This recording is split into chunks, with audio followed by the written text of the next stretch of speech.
سلامونه درنو لیدونکو، نن درته د فن نه ډک داستان لرم. تمه ده تر پایه وګورئ او بلقیس سحر چینل سبسکرایب کړئ.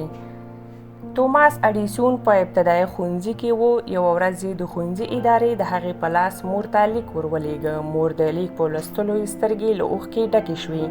زوی ته یې وویل په لیک کې لیکل شوي چې زوی مو نابغه دی، اړتیا نه لري چې نور یې ښوونځي ته راولېږئ. مور یې په خپل زوی باور درلودل. هغې ته یې په کور کې زده کړې پیل کړې. کلونه وروسته د اډیسون ښوونکې مور وفات شوه او زوی یې په خپلو اختراعاتو ټول بشریت احسانمن کړ.